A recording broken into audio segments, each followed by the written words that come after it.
everyone, I'm Meng Yu. Today I'm going to present two female composers in the 19th century.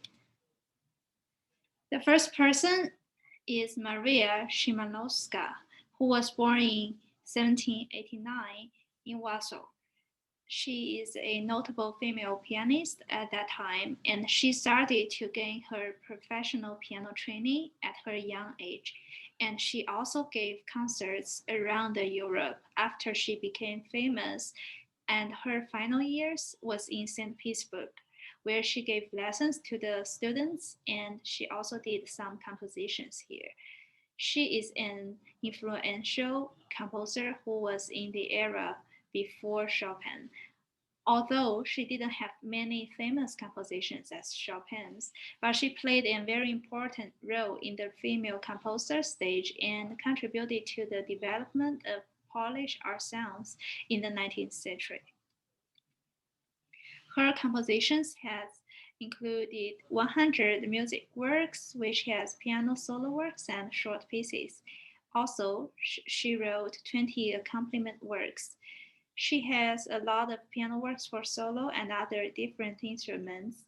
So today I take Nocturne in B flat major as an example to dig in from its musical form, technique, and performance guide.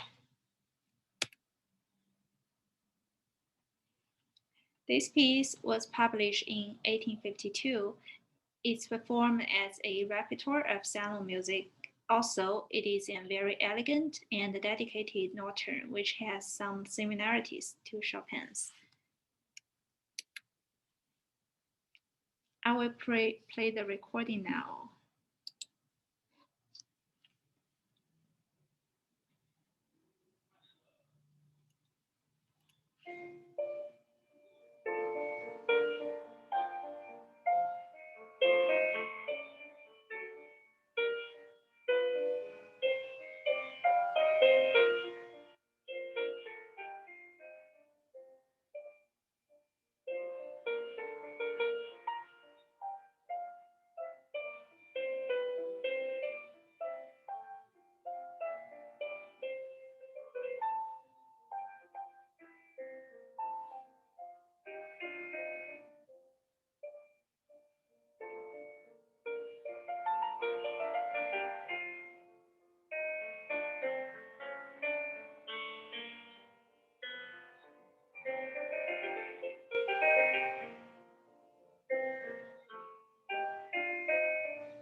So, this nocturne is based on a variation technique with ABA form. Let's hear the recording now to really get some idea about what is the variation technique throughout the beginning of this piece.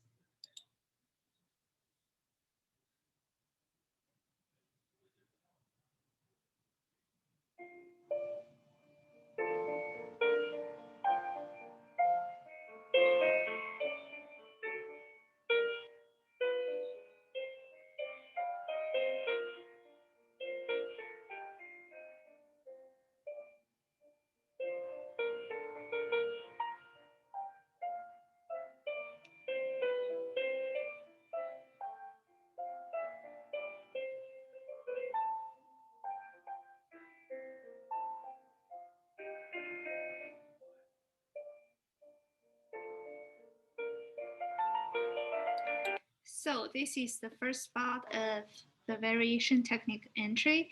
And then we can hear a lot of the 16th notes happen to make a wonderful variation process here. And then let's go to hear a little more.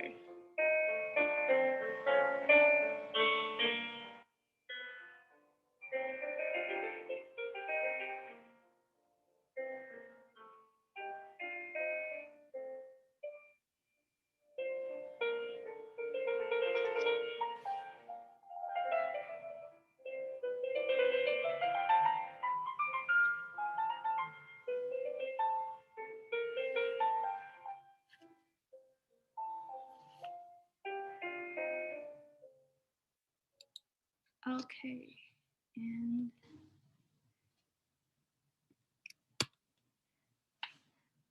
in here, this is Chopin's Nocturne Opus 9 number 2, which has similar variation technique applied to this nocturne as well. And now it has more flowing, varied melody through the right hand in this piece. And we can hear something from the recording as well.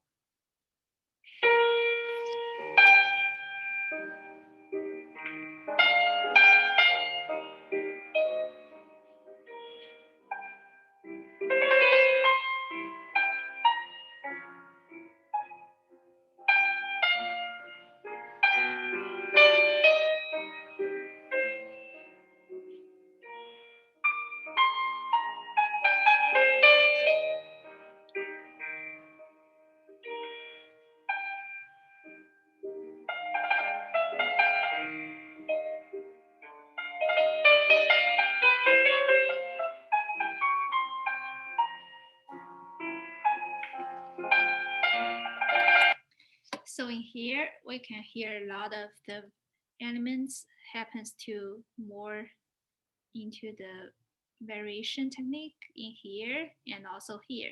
But however, Chopin is more proceeding the Maria's this kind of technique, variation technique from Maria, but both of them still has some differences here. So let's go to another slide. Okay, then the left-hand accompaniment tester supports the right-hand melody by returning a rich accompaniment here. The harmony change happens twice in the measure. Let me play the recording.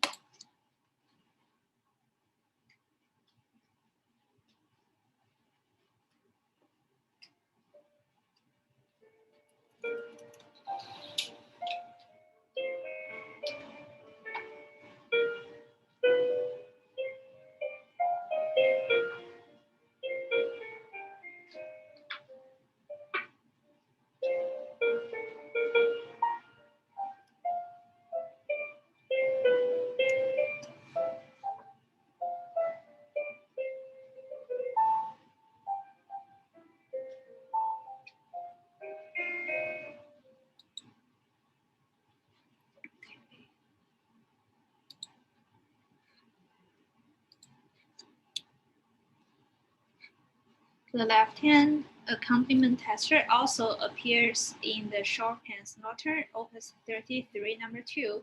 There are some similarities through the rich accompaniment support to the right-hand melody here as well.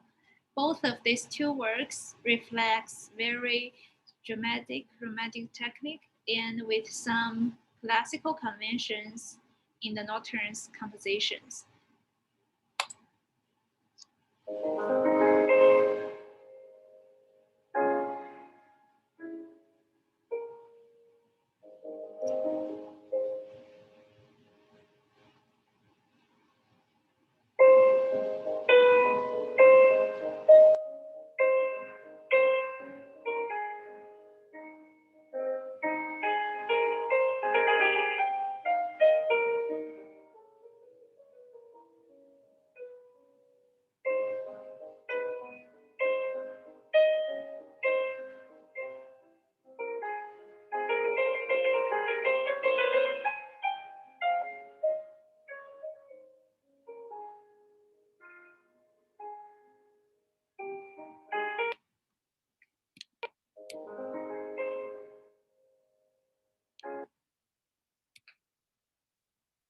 Here, we can see from the picture, there are a bunch of chords to show different dynamic ranges. From piano to sforzando, Nocturne in B flat major applied a chordal texture to achieve a rich texture in the sound, and in the meantime, it also made two chords change each measure. Let me play the recording.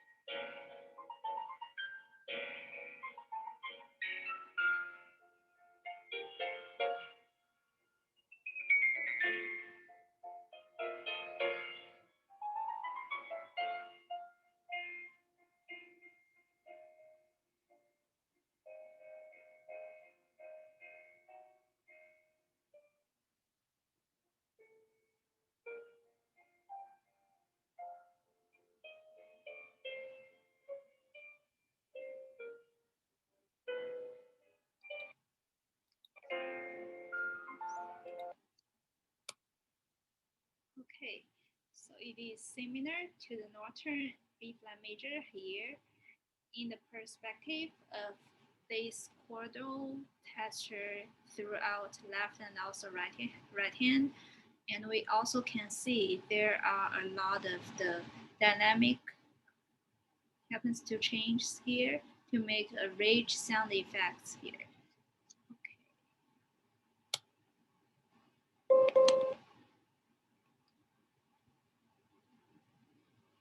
Then let's go to the performance guide. I will show a little bit example how to make the Nocturne in flat major to make it as wonderful as make it comfortable for the performance to properly have a good routing to practice.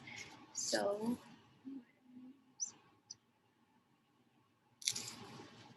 okay, so in this Nocturne we can have some of the left hand practice with proper motions on the arm and also the wrist to help. So for example, at the beginning, when here the left hand comes with several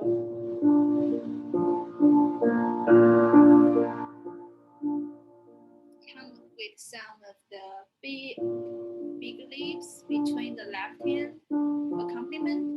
So we can have the left hand very gentle touch at first, and then we can have proper left hand the motion. For example, we can have the arm to and also the wrist to help to lead the notes to take the lead more easier.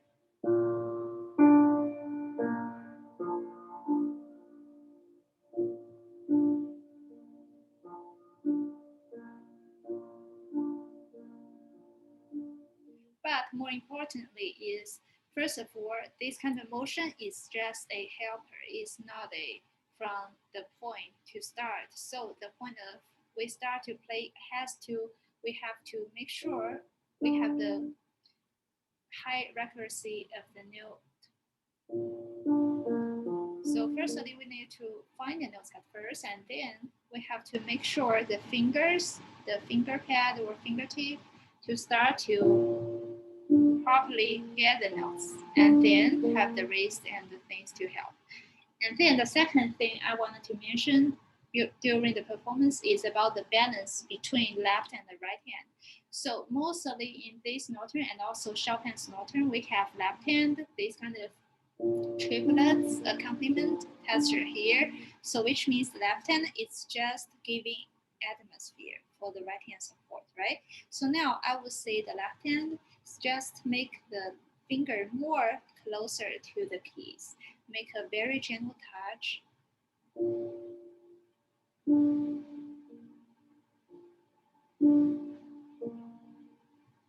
And the third thing I already add on here is about the proper pedal use.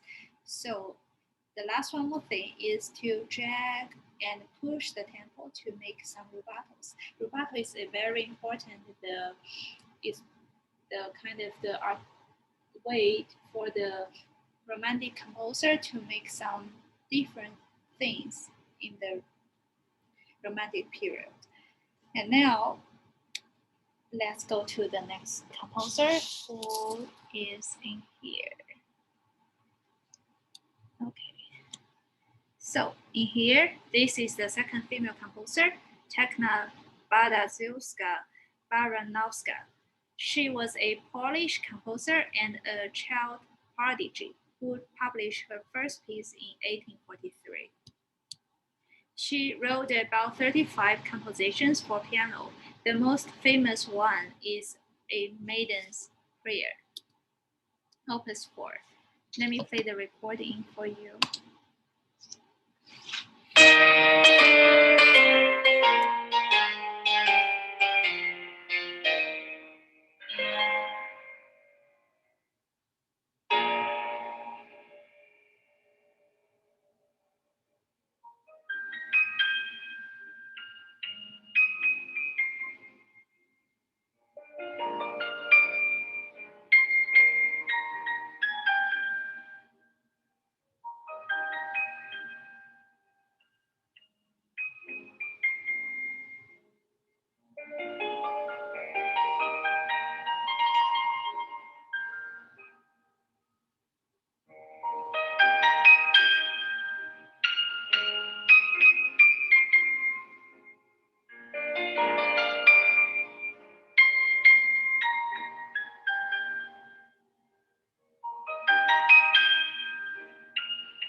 This piece is also based on a variation techniques.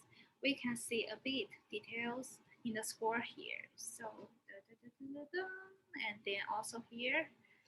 So let me play the recording to hear again about the variations.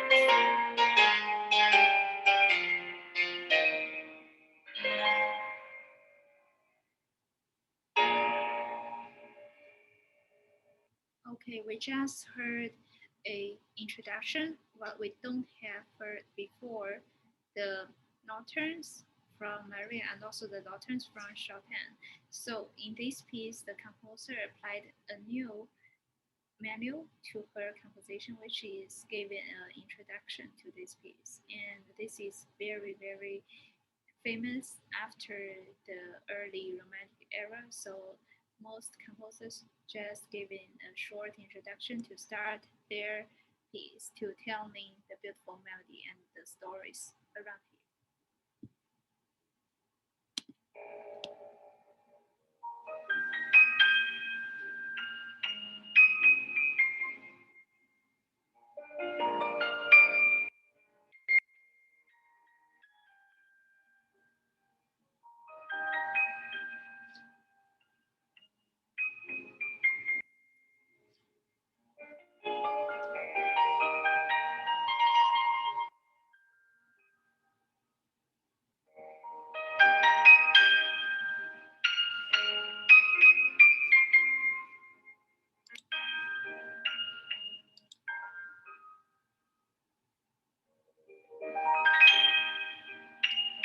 So this is the first variation from the theme at the beginning here. and then they vary it a lot of times at the ending, and also with this kind of different variation techniques happens to different sections, the technical requirement becomes more high around this piece. So I will talk a little about the performance guide later. Now let's go to okay. So in here we can see the Chopin's Nocturne Opus 9 number 2 still, and which is also based on a variation technique throughout the melody too. So here, the and then the melody here changed a little bit, moving a little bit faster to 16th notes. And also there are something very interesting here with the nocturnes is their rhythmic pattern almost similar. So here the Chopin's nocturne with the dotted quarter note, and also that happened in Maria's the nocturne in B flat major as well. Now let's go to the last one more part. So in here we have basic harmonic progression 1 to 2 to 5 7 to 1, which is tonic to supertonic, and then dominant 7 and to tonic again. So this is safely keeps the convention from the classical era, and also the form in this piece is coming with the introduction what I talked before, which leads to a new trend to a romantic period for the later works. And thirdly, there is more lyrical melody in this piece, for example, through these octaves. And the last one more point about this whole piece, their musical forms and also the characteristics through the texture here is the chordal accompaniment. The chordal accompaniment here is a little bit different than the nocturne in B flat major because we have something repeated chord here. So we have the chord on the tonic, and then it just goes up to an invention from the tonic and to repeat this kind of chord 3 times. Now, let me go to the performance guide. Performance guide.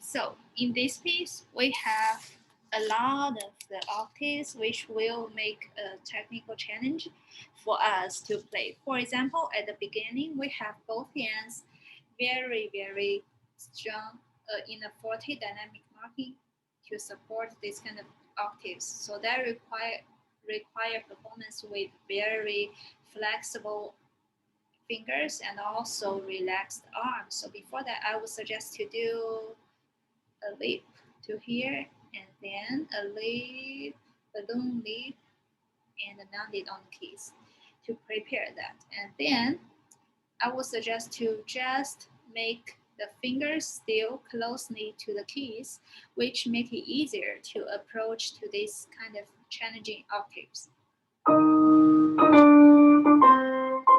And also in here, because in the introduction we have some ornaments to lead to the octave the next. So I would say to have more practice on the pinky.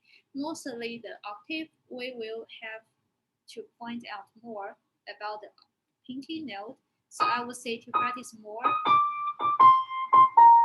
for the pinkies exercise. And also at the beginning, we have,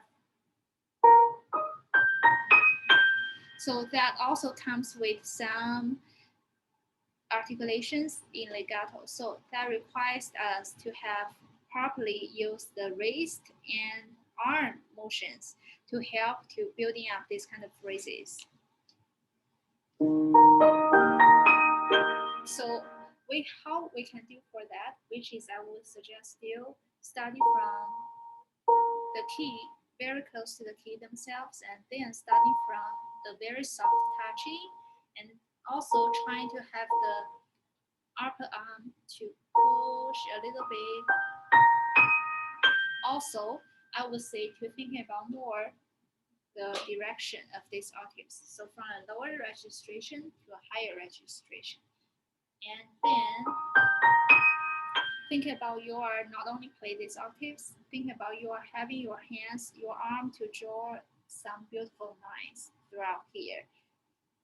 And the second point is I want to say we have to think about a very, very important usage through the breaks between different measures. For example, we have the phrase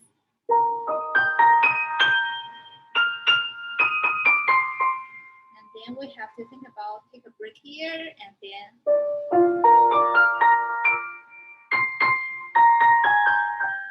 so that will make a very different change in the make this kind of tensions through the arm, elbow to the arm and the wrist to make these tensions goes away for a while. And that will also prepare better for the next phrase. And now the last one more important point is the good balance between the right hand and left hand. Of course, we have the chordal texture here to make a better and also a richer harmonic support here, but it doesn't mean we have to bring out a little more about the chordal texture about the left hand accompaniment. So my point is just make the left hand practice more and also to think about what is the most important layer we need to bring out at here. And then also make your fingers and your wrist closer to the keys and starting from the key themselves. To like you have a very expensive piano and then you don't want to play as much as possible because the piano maybe you doesn't want to hurt it, right? And then we just start to very soft playing here, and then think about the depth of the keys you wanted to give on here. So maybe a little bit half to make the balance a little bit better on the left hand. Okay, so that's all. Thank you.